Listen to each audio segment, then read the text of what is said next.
ومن أحسن قولا ممن دعا إلى الله. تو اسباب کا اختیار کرنا ہے لیکن اسباب پہ یقین نہیں رکھنا ہے. یہ ایک بڑا ہی باریک مسئلہ ہے کہ فرماتے ہیں ایمان جو ہے وہ امید اور خوف کے درمیان ہے کہ اللہ تعالیٰ سے امید اتنی ہو کہ اللہ تعالیٰ ہمارے سارے چھوٹے بڑے سارے کے سارے گناہ معاف کر دیں گے، اور اگر دنیا کے سارے لوگ جہنم میں چلے جائیں گے لیکن پھر بھی اللہ تعالیٰ ہمیں معاف کر دیں گے اور جنت میں داخل فرما دیں گے. امید اتنی زیادہ ہو اور خوف اتنا زیادہ ہو کہ اپنے چھوٹے اور بڑے گناہوں پہ اتنا آدمی کڑ رہا ہو اور خوف کھا رہا ہو اور ڈر رہا ہو کہ دنیا کے سارے لوگوں کو اللہ تعالیٰ بھلے معاف کرتے ہیں لیکن ہمارے گناہ تو ایسے ہیں کہ اللہ رب العالمین انہیں کبھی معاف نہیں کریں گے. اب اتنا اس بات کا خوف بھی ہو تو دل کے اندر یہ جو خوف ہے اور یہ جو امید ہے کہ اللہ کی رحمت سے امید اور اللہ کا خوف، ان دونوں چیزوں کے درمیان ایمان رہتا ہے. نہایت باریک مسائل ہیں لیکن افسوس کہ ہم لوگوں نے دین کو سیکھا نہیں، دین کے مذاکروں میں بیٹھے نہیں، اور دین کے جاننے والوں کے پاس ہم نے اپنا وقت گزارا نہیں، جس کی وجہ سے آج حالات یہ بنے ہوئے ہیں کہ ہم ظاہری اعتبار سے تو ایمان والے ہیں لیکن باطنی اعتبار سے منافقین سے بھی زیادہ گئے گزرے ہیں. اللہ ہم سب کی حفاظت فرمائے. کہ اللہ کے نبی صلی اللہ علیہ وسلم کے دور میں منافقین کا بھی یہ حال تھا کہ وہ 5 وقت کی نماز اہتمام کے ساتھ پڑھا کرتے تھے، آتے تھے پابندی سے جماعت کے ساتھ پڑھتے تھے، 5 وقت کی نماز ان کی نہیں چھوٹتی تھی.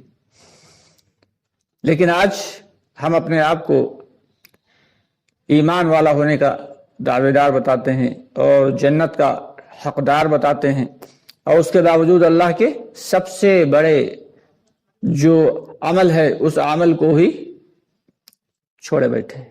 ہمارے کتنے ایمان والے بھائی، کتنے مسلمان بھائی نماز جیسے سب سے اہم رکن کو چھوڑے بیٹھے ہیں. کیونکہ ایمان کے بعد اگر سب سے بڑا اہم مسئلہ کسی چیز کا ہے تو وہ نماز کا ہے.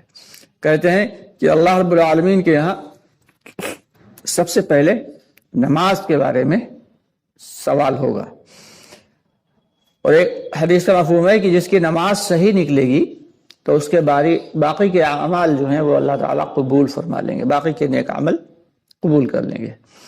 اور جس کی نماز ہی صحیح نہ ہوئی تو اس کے باقی کے اعمال بھی اکارت ہو جائیں گے، یعنی انہیں ابھی اللہ تعالیٰ قبول نہیں فرمائے گا. بندگی کا سب سے اونچا درجہ نماز کے علاوہ اس سے اونچا کوئی درجہ نہیں بندگی کا. اللہ کے سامنے کبھی ہم کھڑے ہوئے ہیں ہاتھ باندھے، اور کبھی جو ہے وہ رکوع میں ہیں اور کبھی سجدے میں ہیں، اپنے آپ کو اللہ کے سپرد کر دیا. دھیان ہمارا ایسا ہونا چاہیے کہ ہم اللہ کو دیکھ رہے ہیں، اور اگر یہ نہ ہو تو کم از کم کے درجے میں کہ اللہ ہمیں دیکھ رہا ہے.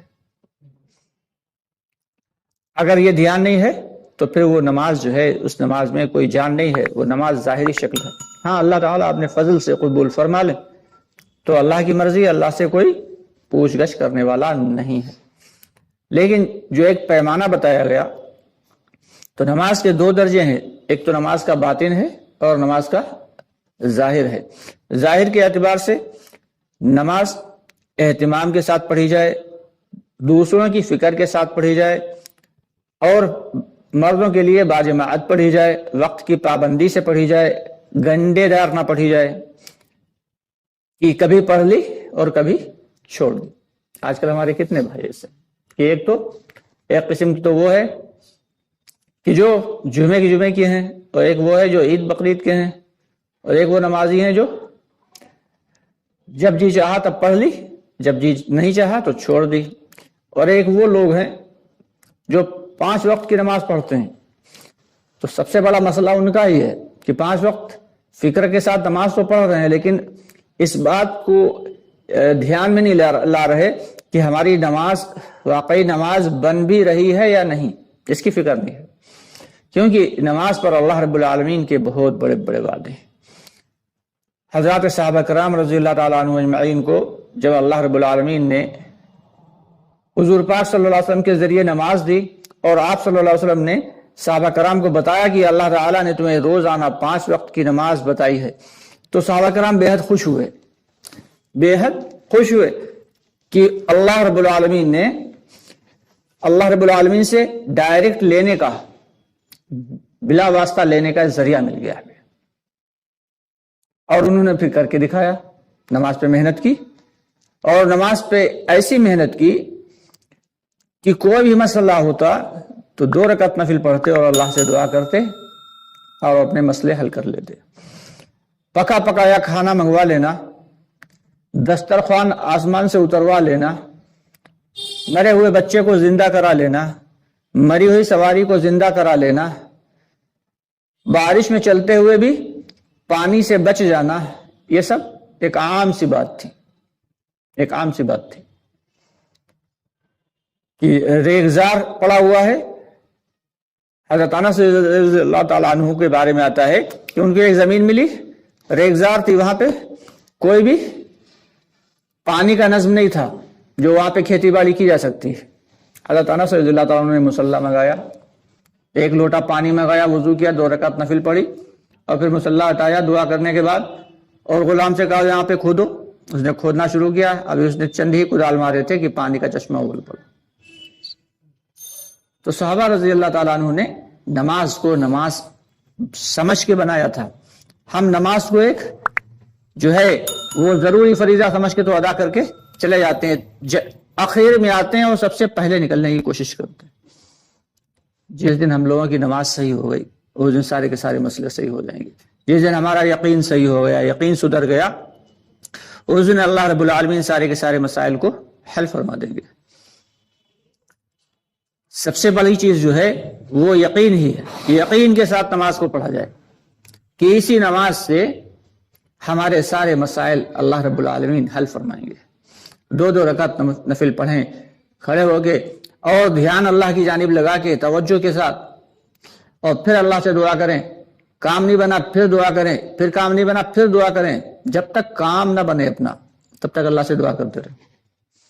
ہاں، اسباب کو اختیار کرنا ہے، یہ نہیں ہے کہ بنا اسباب کے ہم کسی کام کو۔ ایک صاحب پہنچے ایک بزرگ کے پاس، کہا حضرت دعا فرما دیجئے، ہمارے کوئی بچے نہیں ہے، بچے ہو جائیں۔ کہا ٹھیک ہے۔ پھر تھوڑے دن کے بعد پہنچے، حضرت آپ سے ہم نے کہا تھا دعا کے لیے، دعا فرما دیجئے، ہمارے کوئی بچے نہیں ہیں، بچے ہو جائیں۔ کہا انشاءاللہ ہم دعا کریں گے۔ پھر تیسری مرتبہ پہنچے، کہا حضرت آپ سے ہم نے دعا کی درخواست کی تھی لیکن شاید آپ بھول گئے۔ کہا نہیں، بھولے تو نہیں ہے، دعا تو ہم نے کی تھی، یہ بتاؤ کیا تم نے نکاح کیا ہے؟ کہا نہیں، نکاح تو ابھی نہیں کیا ہے۔ تو انہوں نے کہا جاؤ بے وقوف انسان، پہلے نکاح کرو جا کے، اس کے بعد پھر بچوں کے لیے دعا کرنا۔ تو اللہ نے اسباب اختیار کرنے کا حکم دیا ہے، لیکن اس کے اوپر یقین رکھنا یہ شرک ہے۔ تو ہمیں دین کو سیکھنا ہے اور سیکھ کے دین پہ عمل کرنا ہے۔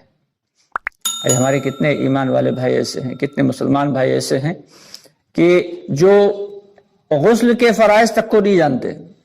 اللہ کے راستے میں نکلیں تب پتہ چلے گا جب مذاکرہ ہوتا ہے کہ لوگوں کو غسل کیسے کیا جاتا ہے یہ طریقہ نہیں معلوم، اور عمر کتنی ہو گئی؟ 40 سال 50 سال۔ وضو کے فرائض کیا ہیں نہیں معلوم،